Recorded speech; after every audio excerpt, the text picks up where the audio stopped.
This time around, we're looking at Action Comics number 380. It has a Superman story to begin with. The Legion comic is by Shooter, Win Mortimer, and Jack Abel, if I remember right. That sounds right. This is the homeless era of the Legion between the end of Adventure Comics and they're taking over Superboy's title. So they've been relegated to backups for about a year, I think. If I recall, I looked at this on comics.org. I think they began in action in 377, and it was a reprint. So for real, they started in 378, which is maybe like 2 or 3 months after Adventure 380, their last story there. Right. And also on comics.org, it said that it gave Jim Shooter an art credit, like he did layouts on this. Yeah, that wouldn't surprise me. I don't know where they get that information. Maybe it's from Shooter himself on his blog or something, is where people find out about that. I think he did quite a few of those. Like when he first came to DC, he had no idea how to write a script other than to do rudimentary versions of those comics. So I think only a few have been credited, but there are quite a few more that he at least did kind of breakdowns for. Mm-hmm. And I don't know. I got to admit, this comic, it looks great. Like the color in this one, it's like real saturated. It's really, it's really registered well, I guess. But it's really like juicy color. I really like how this looks. Like this is a perfect looking old comic book to me. Yeah. And the Superman art, according to the website, was by Kurt Swan and George Roussos, who, like, I recognize his name. I don't know a lot about his artwork, but this mix, it looks good. I like how this Superman comic looks. For my money, this is prime DC. I like this sort of period where they're sort of transitioning between the Silver Age and the Bronze Age. So the stories they're a little more Marvelish, a little more clever, a little more continuity based, but they still have that kind of Kurt Swan 60s charm to them. They kind of straddle those two worlds. They're a little bit of the best of both worlds, in my opinion. Yeah, I should say this is 1969. Mm-hmm. Editor credit is here in the Indicia. Weisinger, Bridwell is assistant editor, and then Infantino is the editorial director. He's the boss. Mm-hmm. This one is about what duo damsels. She splits into two people, and one of them gains a different personality than the other. Up to now, they had the same personality, but some wild experience, I guess, causes her to get a separate personality, which is new, right? Yes, it's kind of crazy that it's new. I mean, that she'd been around so long and they'd never thought to explore this, but they're actually like putting more thought into the characters and what it would be like to actually have two bodies. And I think it's more of that kind of Marvel approach. Yeah, did somebody say to Shooter, it's like, you need to give these characters some personality? And he's like, oh, yeah. Right. I'll literally do a comic about her personality. Yeah. And like, I think she's a very interesting character, and the ability to replicate yourself is very interesting. But you see over and over, like in the 60s, them talking about what a worthless character she is. Like they just couldn't conceive of an interesting way to use her, which seems ridiculous now. I mean, going up against supervillains like two non-superpowered girls, or 3. Yeah, I mean, I kind of can see the limitation, but but yeah, I mean, still you can do something with anybody, right? Well, I think we even see in here like how she can sort of avoid being shot by like splitting right as the bullet hits her on one of these pages, and I think they use that to great effect, especially on the cartoon later. Oh, was she in the cartoon? Yeah, she was, huh? She's one of the main characters. Really good artwork on this. Absolutely. This team up of Mortimer and Abel. Yeah, we both love it. And this blast here, this is the scene you're just talking about where she splits in two to avoid being shot. They do this kind of it's not dry brush, but this blast has some brushy black with a burst in the middle. It's very cool looking. Mm-hmm. Some kind of neat skyline of, I assume they're still in Metropolis. And then here she's meeting up with the corpulent combatant bouncing boy. Mm-hmm. And I haven't read these most recently enough to know if they really had a relationship prior to this, but this is the seeds of the romance between duo Damsel and bouncing boy. It's a good question. I thought they did, but maybe not. Maybe they're not official yet. They were sort of getting closer towards the end of the adventure run for sure. She makes some reference. She tells them to call her parents for her. I guess they don't necessarily have to be together to do that. Oh, they're holding hands in a panel. Yeah, he talks about, like, I don't know, like they have a standing date, and or it's just a foregone conclusion that they're going to go to the ice cream shop together, to the or to the movies. So I guess it would be a little bit presumptuous of him if they weren't already an item. Right. But yeah, so this is also something I've never experienced before, is that duo damsel splits in two, and one of them goes off on a mission and the other stays home. And she's going to be gone, back in a week. You wonder if like a reader wrote in this idea, but it's like right out of like that Michael Keaton movie Multiplicity. Like she's tired, she doesn't want to go on the mission. She's like, I know, I'll split in half and send you to go on the mission so I can relax.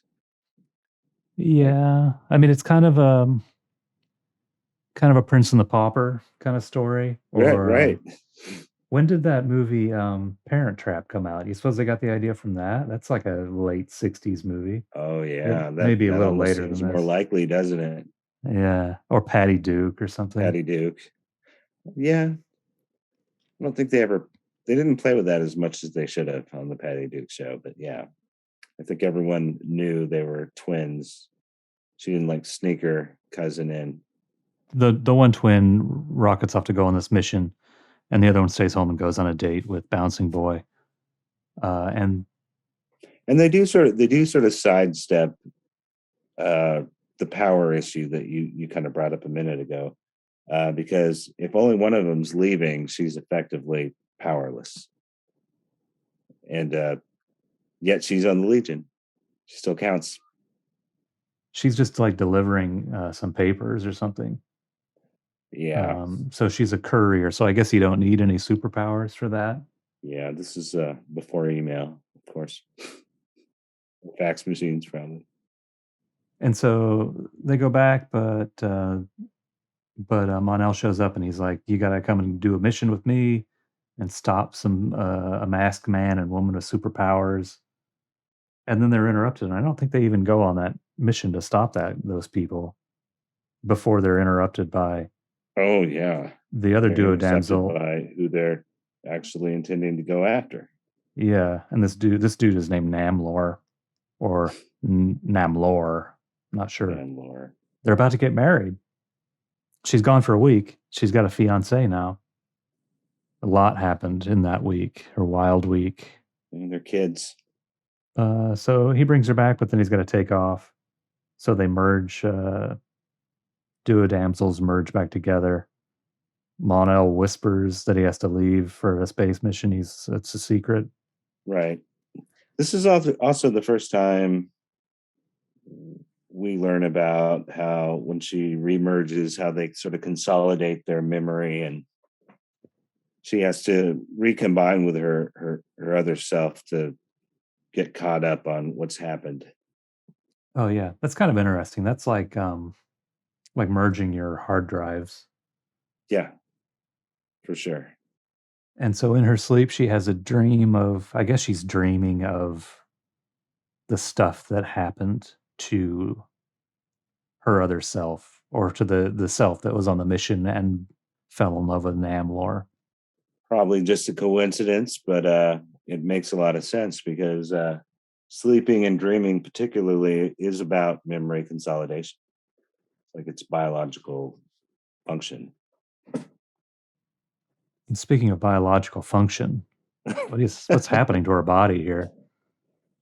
He drew the waist up and then realized that he wanted to, I don't know, give her longer legs or something. So she's just bent in half.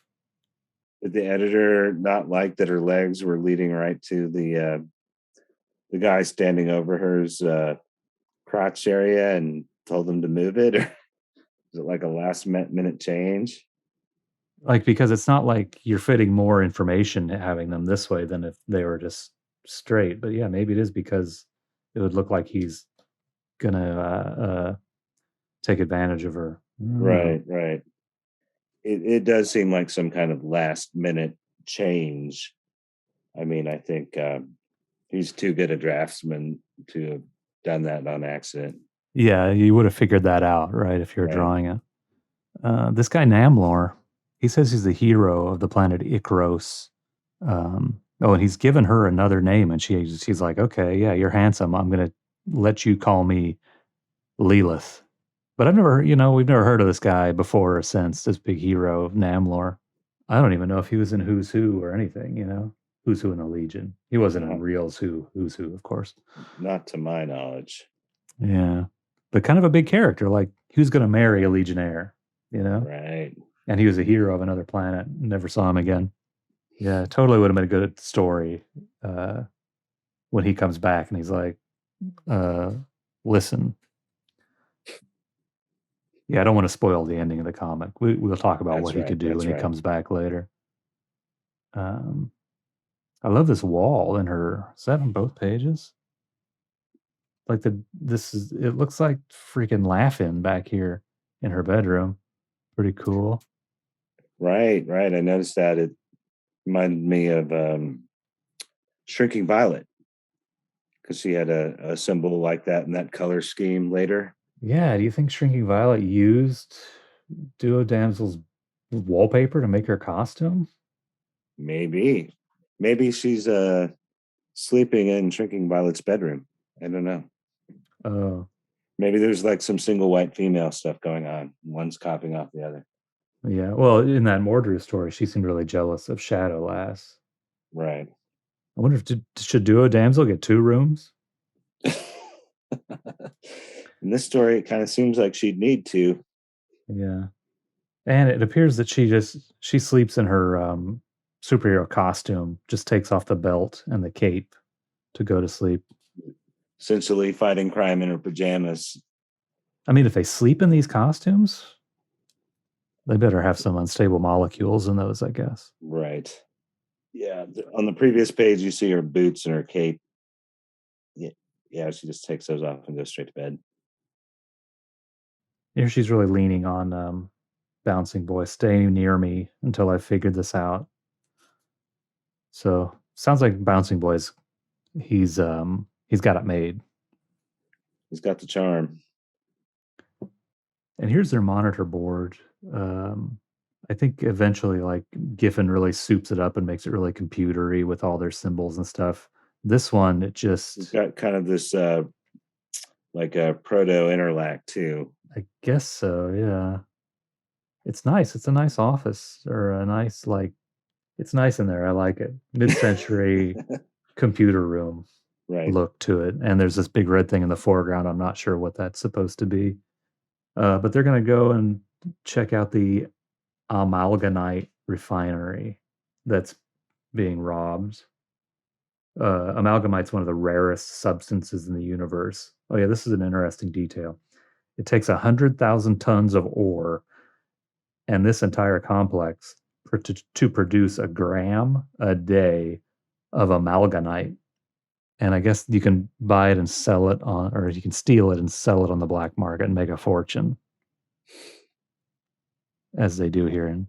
And I mean, they begin to confront this man and woman thief team, and they're all blacked out here.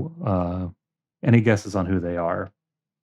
I love I don't know that they're always some of the colors in the background might not be doing some of the drawings justice, but I really like his sort of faked technology, like architecture. Are we on, like on the bottom left there? This stuff.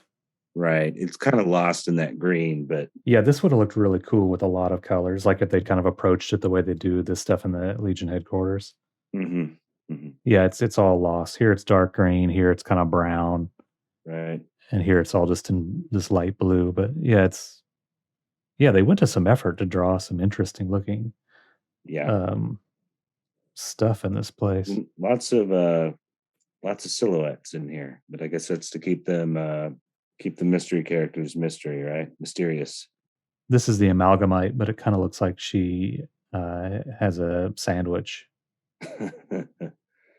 And so, oh yeah, Duo Damsel shoots the woman robber, gets her in the leg, and then when they merge, she realizes that now her leg is wounded, and that her her other self, or her sister, is the criminal woman, right. Lilith. This is a good panel here of just her combing her hair, brushing her hair. Yeah, I really like I don't know if it's what the artist or the inker, but the way she's drawn all the way through this, very glamorous. It reminds me a lot of the fashion drawings of the period back before they used a lot of photographs in fashion advertising.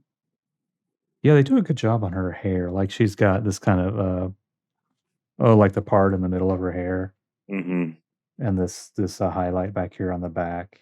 Yeah. Yeah, she's got a good hairdo. I think that is like it's an inker doing that. Good inking technique, but I don't know. Yeah, I don't know when Mortimer's what he looks like under other inkers. He tends to draw pretty girls. He and gosh, that Supergirl artist whose name I always forget, who used to draw Bilko. Oh, Oxner, yeah. Yeah. Yeah, this is kind of like when you said Supergirl, I thought you were going to say Sikowski. Oh, This right. this No. style is kind of like the in between step almost between Oxner and Yeah. Sikowski. I can definitely see that. So I guess she runs off once it's discovered that she's the villain thief. Lilith takes off, Mm-hmm. and then the good Luornu confides in Bouncing Boy, and they're going to go get him. He's like, "We're going to shoot him. Got a big gun here." And they're talking about committing one of them to one of the duo damsels to psycho care. Yeah, that was mentioned earlier in the strip too. I kind of forgot about that. Mm-hmm. Oh yeah, this criminal that she's chasing at the beginning, they're going to rehabilitate him with psycho care, um, because does he explain why he stole the weapon? I don't know. It doesn't explain it, but I guess he's just a disgruntled employee, and he's out of his mind. The very first criminal that she catches when Not her fiance. Yeah. right, this is the guy at the beginning of the story. She's going to commit him to psycho care, Right. to cure him, just as they plan to do with Lilith. So one wonders, was that just a futuristic name for some kind of rehabilitation program, or is it something more Orwellian where they are doing brainwashing? I thought it was just talk therapy. Yeah, it's like your web appointments. What are those called? The Skype appointments you have now for telemedicine. It's like telemedicine. I mean, I guess they're planning to commit Lilith Durgo to psychocare Right. as if she's insane. But I guess I was thinking like this is an early appearance of a destigmatized, just going to therapy like we all ought to be doing. Right. And what better way to destigmatize it than to call it psycho care just years after the movie Psycho? Look, Jim Shooter's only 17. Right. Right. Or he could be, just a few years later, in the mid 80s, was it Mark Gernwald, the Squadron Supreme? Their whole book was about their decision to sort of benevolently take over the world and reprogram or brainwash all the villains was something that sounded a lot like Psycho Care. Well, I think they did that in one of the Baxter series issues. It's when I think Lightning Lad is going to leave the group to raise his kids. And so the three founders sort of have a little reunion and they go to some prison and they're going to talk to the guy, I think the guy who tried to assassinate Brand way back. And they go in there, they're going to chat with him. And he has been rehabilitated this way with the brainwashing. And evidently they have a whole prison system where they take care of people like this. And that's the Orwellian Right. messed up way of doing things. Yes. Psycho Care, I don't know. Reading this before, I kind of got the idea that it was more like less brainwashing and more just therapy. It's care. Yeah. Yeah. Putting the care into Psycho Care. Right. You are an optimist. I like your optimistic take. Yeah. I guess this is sort of before dark futures became sort of the norm. Mm-hmm. Like the Twilight Zone dark scary future. Yeah, this is an optimistic world that Jim Shooter's giving us here. Mm-hmm. And very, very pretty one-dimensional. I mean, people get killed, right. but this is a kind of good point I just noticed. Luornu, the now good duo damsel half, is talking about submitting Lilith to psychocare. And Lilith won't. She says, "Why should I? I have you as a safe refuge from the law. How could anyone punish half a person, half a legionnaire?" And so she's just going to like merge her two selves together to escape any punishment. Right. And then she goes on to call Bouncing Boy, refer to him as Bouncing Boob, and that Namler's going to kill him. Yeah, I think she calls him fat somewhere here too. Yeah, very mean. She's messed up. Yeah, she's got problems. Mm-hmm. Oh yeah, this is where she calls him fat. The fat one's a threat. Squash him like a bug, Namlor. Letting all her bottled up discontent come out maybe a little. Yeah, like subconsciously, I guess that means that Duo Damsel maybe only half likes Bouncing Boy. She would have preferred Superboy, I guess, and maybe she felt a little bit like she was settling at least at first. And this is the less charitable half of her coming out. But yeah, Bouncing Boy's trying to shoot Namlor. I don't know if they say it's a deadly weapon. I don't know if he's shooting to kill or not. Who, Bouncing Boy? Right. Surely he's not, but no. He's got a dangerous gun. But right. Now Lilith is commanding Namlor to fucking murder Bouncing Boy, and he has a steel grip. It's got that great he dodges that blast by ripping a piece of the wall off and throwing it in front of him like a blanket. Don't think I've ever seen anyone pull that off before, but looks pretty cool. Yeah, I like the coloring on this page. I like it. It's not quite right. Like there's a little bit too much brown in this, but I kind of like how I don't know, like the yellow, and I like the darkened figure in the foreground. Kind of cool. And then this pink burst is pretty good. And then mine has a little bit of a misprint where his nose has a big glob of magenta on it, so he looks like he's drunk or something, I guess. Something else I really like about when Mortimer and possibly Jack Abel as well is how he simplifies the figures when he draws them small. There's just something really elegant about the way he does them. He doesn't overcomplicate them, Yeah, it's hard to do that, isn't it? right? It's like they look great. He's an old hand at this for sure. Yeah, you think Win Mortimer's like one of those golden age guys? I don't really know anything about him. I think the only thing I have ever heard is that eventually he idolized Neil Adams and tried to draw like Neil Adams, and maybe he even worked at like continuity. I think he goes further back and I think he did a lot of strip work too.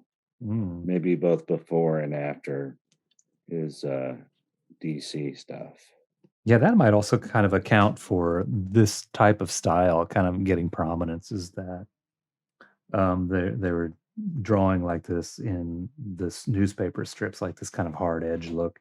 I mean, I don't know how many like of the real people kind of comic newspaper strips were still happening, but I think they began to kind of look like this stuff, real clip arty kind of look.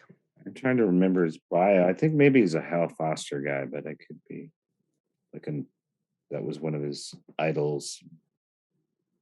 But I guess that's probably a lot of the illustrators from that period. Yeah, that's true. Namler's like, I cannot kill even for her. And Bouncing Boy is very surprised. He's like, what? But I thought you wanted to kill me. And then Namler just explains everything that has a radioactive aura that made her go evil, but he still loved her and was going to try and satisfy her, even though she was now evil. So he went evil, but now he can't keep up the charade anymore, and he's just going to leave. Oh, so to let the radiation wear off. And Bouncing Boy is he's kind of restraining Lilith, the evil duo Damsel, for the time being. Right. And as corny an ending as it is, I'm sort of in awe of how neatly and quickly they tie everything up in half a page, like 4 panels. Like the page previous, there's no hint that this is going to end. There's no hint that Namlor is a good guy. You feel like you're just halfway through it, and then within a couple of panels, we find out everything is just neatly tied up. Like he's got an aura that's temporarily making her evil. She'll be back to normal before you know it. He's leaving. Everything is just it sort of abruptly ends, but they managed to tie everything up. It's a feat, I think. The way they did it in so few panels and with such like brevity in the dialogue. Like if I was trying to explain all of this, I think you'd have to have like those panels would be all text and there'd be no drawings. Yep. Oh, this is a good pose of him. Like he's hurting, you know? He just seems like he doesn't know what to do and he's upset and he's in love and he's going to have to leave her. And then here too, he's like, I've got to go. I hope you forget me. Sadly walking off. Yeah, good. Just a silhouette of his dejected posture, hands balled into fists. Yeah, and they don't even have a full page to do all that. Like there's an ad on the bottom. That's why I think like they should have brought this guy back. Like he should have, like if he's that in love with her, he could undergo some kind of process to take away his stupid radiation or something even and fight, or get in between her and Bouncing Boy somehow. Or at least it'd be an excuse to make her evil again for a little while. Mm-hmm. Like maybe she doesn't need the radiation to get like evilly into this Namlar guy Mm-hmm. and start calling Bouncing Boy a fat guy again.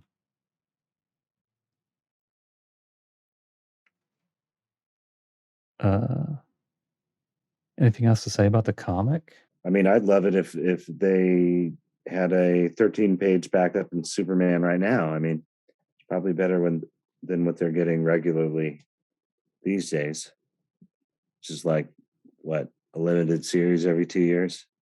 Well, like this current one, they're not even a star, right? Justice League versus Legion of Superheroes for Right. 6 issues. Give me a break. But Yeah. they are supposed to be bringing them back again. I was just reading about this. Like it's in this Jeff Johns thing called Golden Age or something. It's not starring them. It's like I don't know. It's just this kind of nostalgia worship jack off thing, I think, that Jeff Johns does. It's a Jeff Johns thing. I think so. Like, I don't know what happened to Jeff Johns. Like, why? I thought he was in TV making millions of dollars, but I guess he's back at DC doing the same thing he did 20 years ago. It is weird, like the way they approach the Legion now with Bendis. It's like they're less of an ongoing concern and more of a, like they've become like a set piece or something. He doesn't want to change them too much because they're in the shape they're going to be on this new cartoon. Like it seems like they're thinking about them more as a brand, a property to apply to different things than characters that they would evolve and do anything new or interesting with. Well, that's my read on it. But Yeah, I mean, it almost seems like he's taken them back to, Adventure Comics 247 days when they're just kind of like, it's just a thing that Superboy can be content knowing that there's these other heroes in the future, and once a year he'll meet two of them. right, right. And they won't have any personality except that they worship him. Well, anytime pretty much since Zero Hour, when they've tried to uh, update them, they always bring them back to being teenagers. And I guess you can only do so much with those characters before they're not teenagers anymore. You know, Eh, that puts some severe limitations on how much you can build, how much lore you can build if you've decided that they're never going to be less than 16 and more than 18. you just have to add new ones all the time and rotate them out. Right. And they never Right. they never really tried to do that very much. Yeah. Anyway, I loved this comic. This was a real fun comic book. And yeah, artwork's good.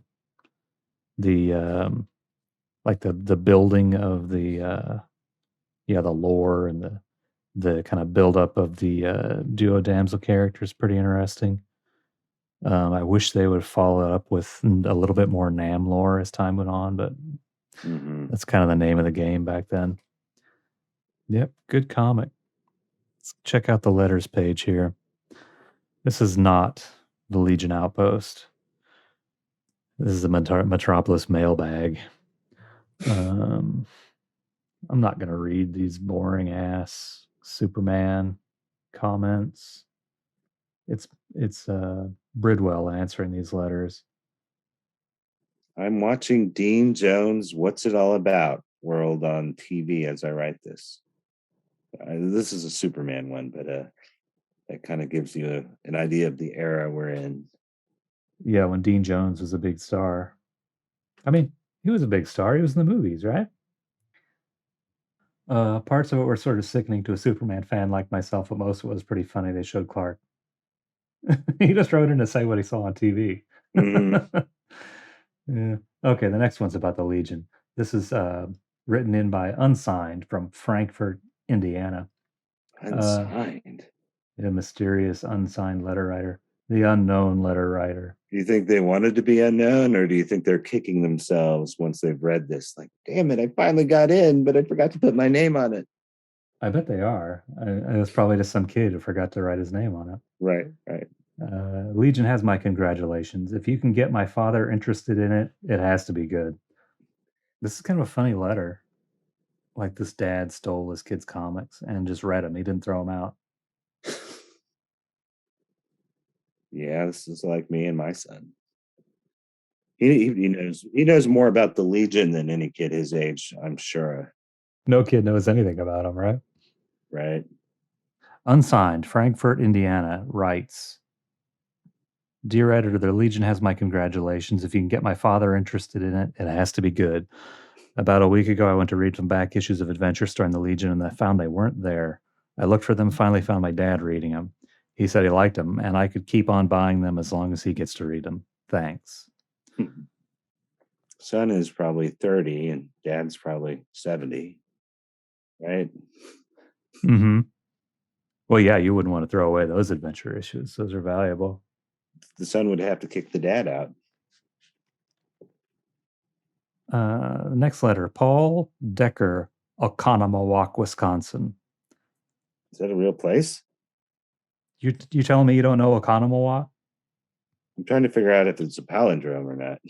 No, I guess not. No, it's a real place up there. You've heard of it before?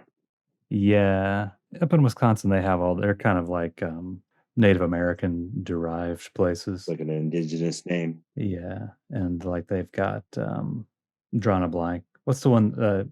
Jack Benny's from one of them. From like Waukegan. I think maybe Jack Benny is Waukegan, but the one I was thinking of was Waukesha. So you got Waukesha, Waukegan, Oconomowoc, Milwaukee, to name 4. Mm-hmm. Anyway, Paul Decker, he says, a few years ago, I created and sent to your magazine a character called Duplicate Boy. Since then, I've heard a lot about a hero by that name. I was wondering whether this was my creation. Oh boy. Yeah.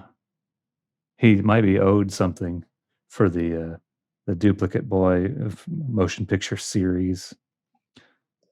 But the editor says no. According to our records, Duplicate Boy, who first appeared back in 1964, was created by Stephen Cohen, Newburgh, New York. Incidentally, he reappears in the next issue. I think it's cool that they have records of who created Duplicate Boy. Right. So they'll know who not to pay. Yeah.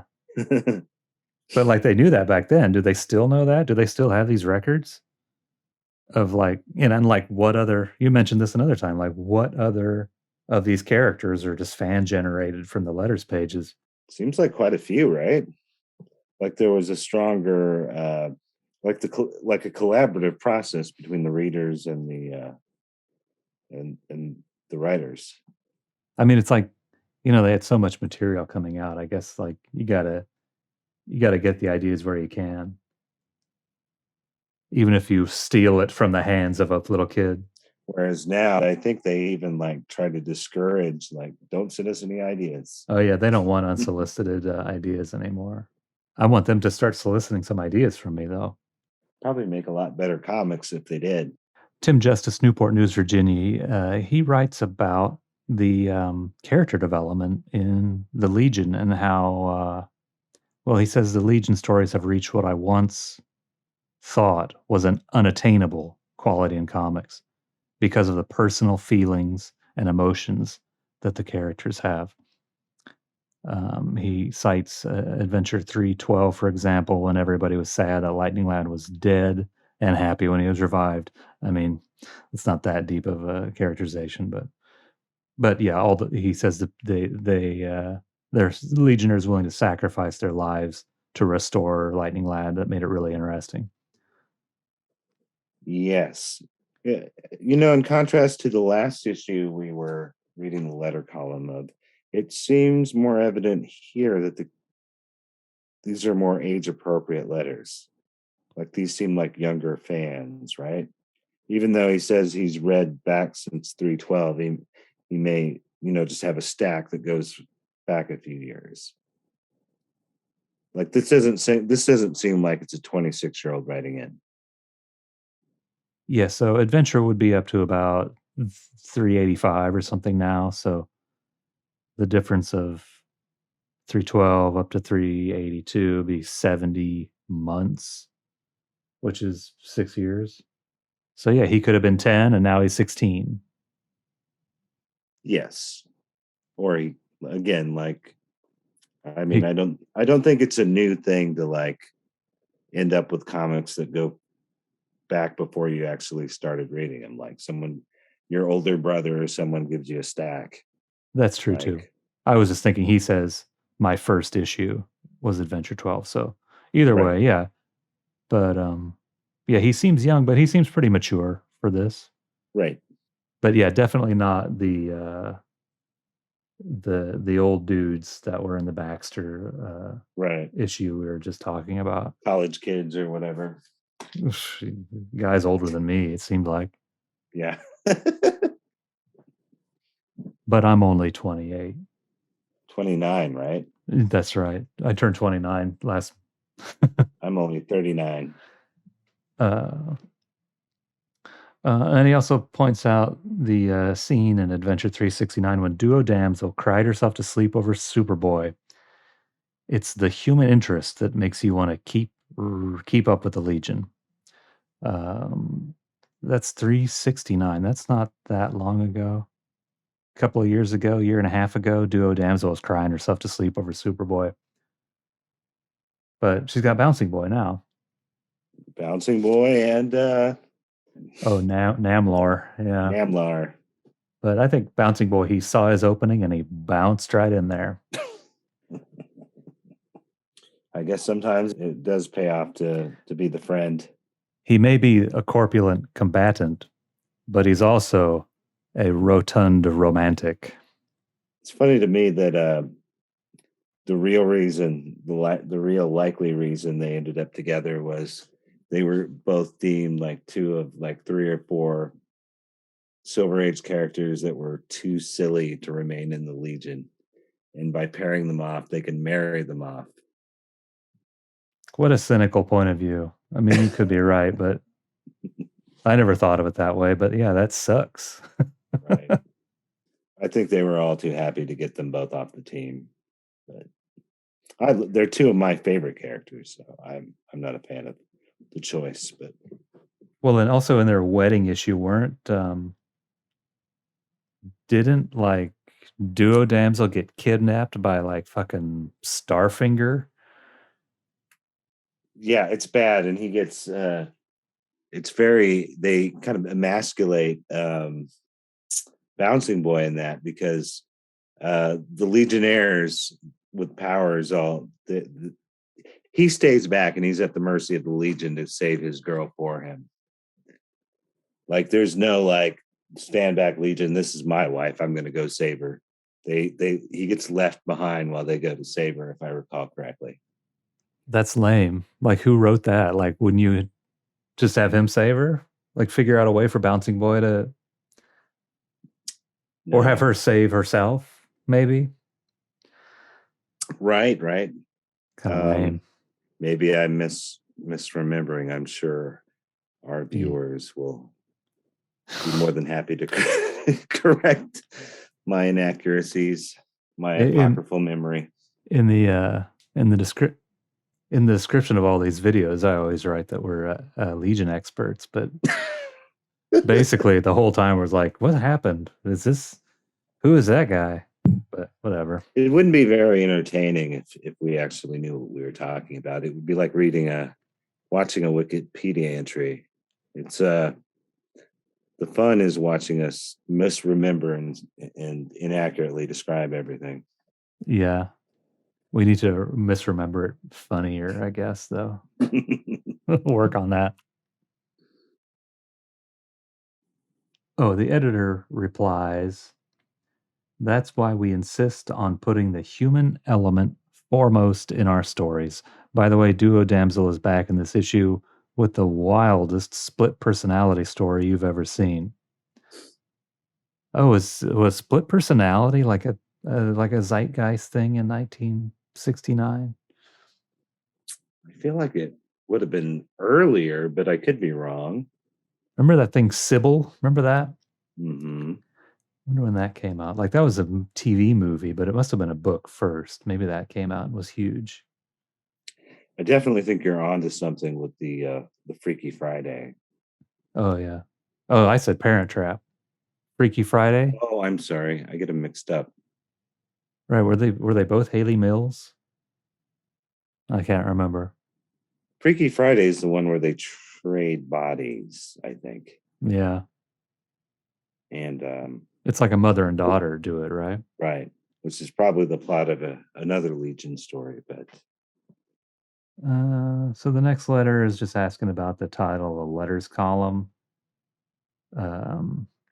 This guy, Pete Winblad, Tacoma, Washington. His suggestion, since the Legion is now in action, ooh, boy, this is a bad suggestion. Metropolis, 20th and 30th centuries. That's the title for the letters page. Like we have Metropolis mailbag. They don't think that's good enough. How about Metropolis, 20th and 30th centuries? I can't even say it. It sucks.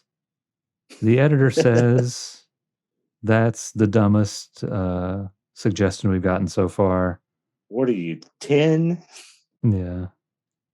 He just says they're putting off deciding on the action letter column name until the fans suggest a better title for the adventure comics letter column. Yeah, they don't want to call any of them Legion Outpost anymore because I guess this is still a Superman mag technically. Mm-hmm. But I don't know what they ever change it to. I wonder if they ever did.